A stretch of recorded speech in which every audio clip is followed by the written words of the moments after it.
Señor presidente, compañeras y compañeros diputados, al analizar el informe de rendición de cuentas del presidente de la República el pasado 2 de mayo, no le voy a contradecir los datos ni las afirmaciones del mandatario, no. Tampoco criticaré la forma, el tono, gesticulaciones o el escenario teatral montado para su show interno o externo, no. Y menos me referiré a la enfermiza ansiedad de crear al instante mensajes mediáticos de su discurso replicados en sus medios afines y en sus plataformas clandestinas de la red social. No. Le hablaré de algo más profundo, más trascendente, más preocupante. Les hablaré de lo que veo en el fondo del actuar del mandatario, de las verdaderas intenciones que mueven cada una de sus decisiones.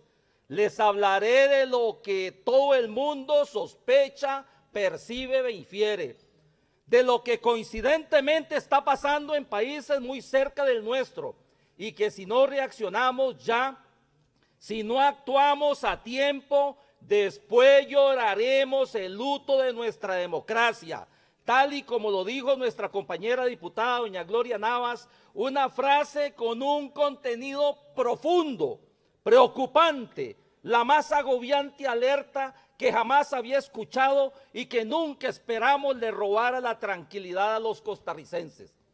Y es que la institucionalidad y la democracia, esa forma de organización y convivencia en la que las relaciones sociales e institucionales son establecidas de acuerdo a mecanismos formales y contractuales, vistas desde su discurso, señor presidente, penden ahora de un hilo muy fino que usted, con ínfulas y pretensiones autócratas, se propone reventar.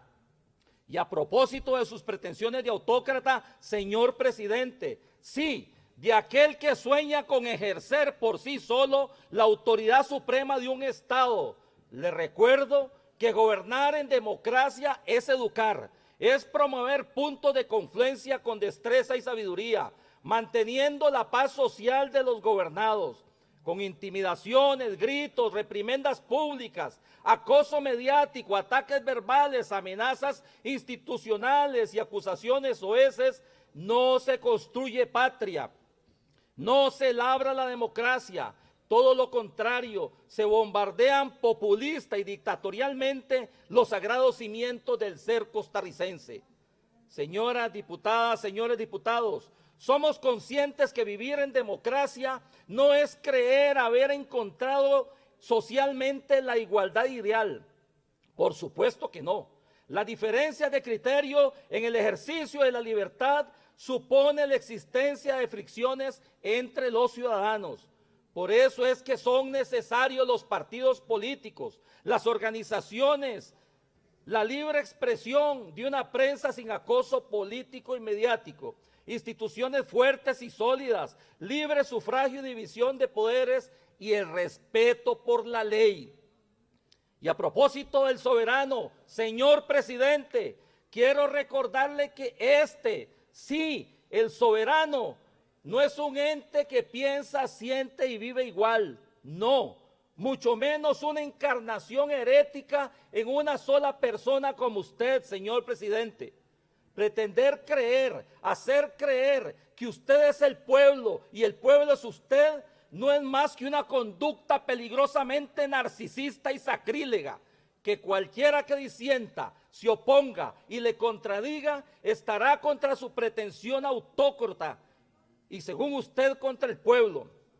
Quisiera compartirles, con la autorización del autor, la lectura literal de una extraordinaria publicación de mi profesor universitario, el doctor Constantino Urkullo, quien en febrero del 2022 premoniciona, adivina proféticamente, creo que sin pretenderlo, el gobierno de Chávez, y lo describe a los Nostradamus y en forma magistral en su artículo No hay salvadores, publicado en el periódico El Financiero. Dice el doctor Urkullo refiriéndose al aspirante autócrata: yo, abro comillas, el Supremo, se transforma en el guía máximo de sus seguidores, quienes olvidan sus derechos, abandonan su condición de ciudadanos y se entregan de manera incondicional al caudillo, falso faro de un pueblo pasivo. Los nuevos populistas, y yo le agrego, como usted, señor presidente, rinden culto al soberano, olvidando que este es un concepto para significar la soberanía del pueblo. El soberano no es un actor, le repito yo, no es un actor, sino que representa la diversidad de los ciudadanos, unidos por el concepto de igualdad política. No hay supremos, sino ciudadanos iguales en derechos. El demos, digo yo, el pueblo, es diverso y atravesado por tensiones y contradicciones. La división binaria entre los escuálidos de Hugo Chávez y el pueblo verdadero, entre ricos y pobres, entre corruptos y puros, entre nacionales auténticos y extranjeros, no es más que la manipulación para hacer creer que un falso profeta vendrá a resolver armónicamente los agravios de todos. La democracia es el gobierno de las mayorías con respeto de los derechos de las minorías. Las libertades individuales y los derechos humanos no pueden ser negociados por ningún dictador, real o potencial, quien dibujará escenarios apocalípticos para brincarse la institucionalidad, disfrazado de vidente e intérprete de la voluntad popular. Veamos las siguientes imágenes. Nosotros los demócratas terminan diciéndonos dictadores, pues. Dictadores. Y eso lo repiten tanto por el mundo que hay gente que cree que es verdad, que Chávez es un dictador. Algunos desatinados me acusan de ser dictador, de respetar la institucionalidad y de poner en riesgo nuestra democracia.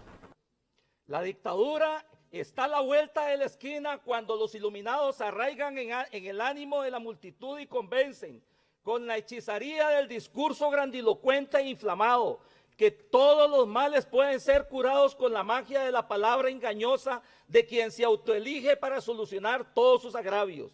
La gobernanza que proponen los autoritarios populistas se fundamenta en el culto a la patria.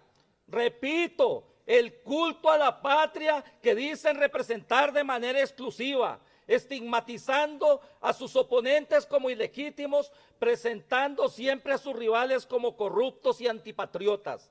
Una de esas rutas preferidas es emprender la limpia de lo sucio. Sí, sus adversarios o los indiferentes. Purgas estalinistas cuando los salvadores de la patria dicen encarnar al proletariado, o depuraciones patrióticas y xenofóbicas de los redentores de ultraderecha. Los problemas no los resuelve una sola persona.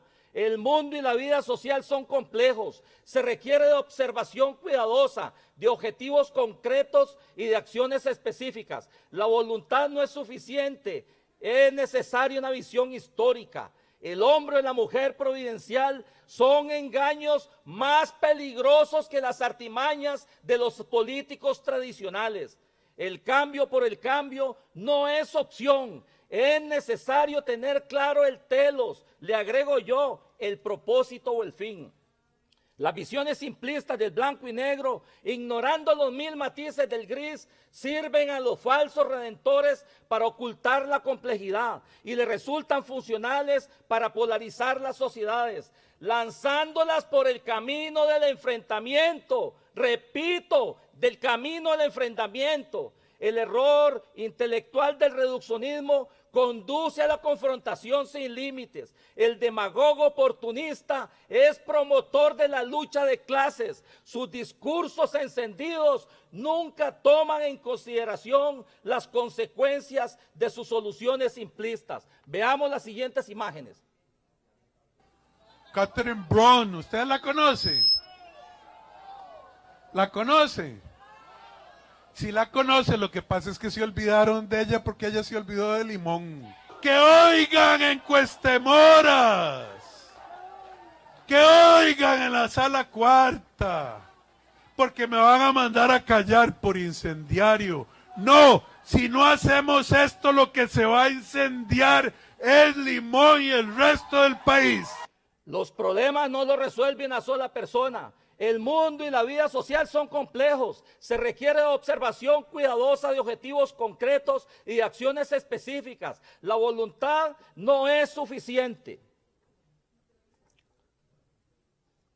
Las relaciones de los autoritarios con la democracia directa y los referéndum es ambigua, repito, ambigua. Por una parte, claman para que el pueblo se exprese directamente, sin representantes ni intermediarios, pero por otra, construyen el escenario de la consulta popular para que no exista incertidumbre sobre el resultado. El papel del pueblo no es participar en política. El llamado es para marcar la casilla escogida, diseñada arbitrariamente por el dictador. Veamos estas imágenes.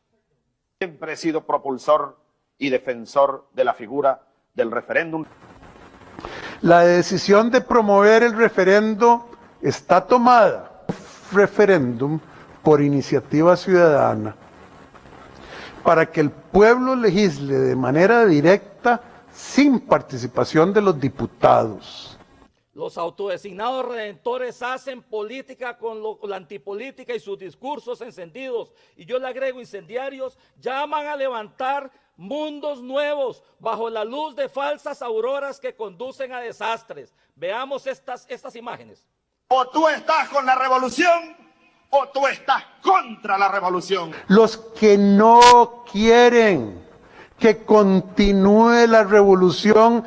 Revolución, revolución, revolución. La solución no surge de promesas de salvación desmesuradas, de mentirosos mesías, sino de renovar y rejuvenecer la institucionalidad ciudadana, de la participación verdadera de la ciudadanía y de la defensa inclaudicable de las garantías institucionales. En días pasados, Luis Mesalle lúcidamente nos advertía de los peligros de querer cambiarlo todo ya. Nos advertía que había que escoger la vía tica de reformas ineludibles.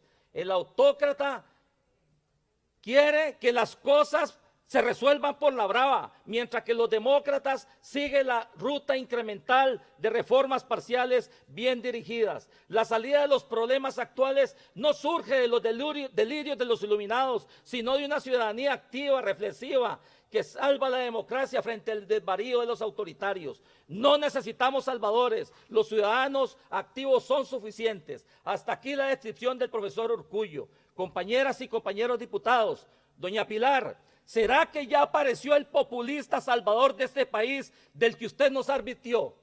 Veamos estas imágenes. Estamos creando el caldo de cultivo para que venga un populista. El primero que diga, mire, yo voy a acabar con todo, y nos vamos a ir de bruces por un Chávez.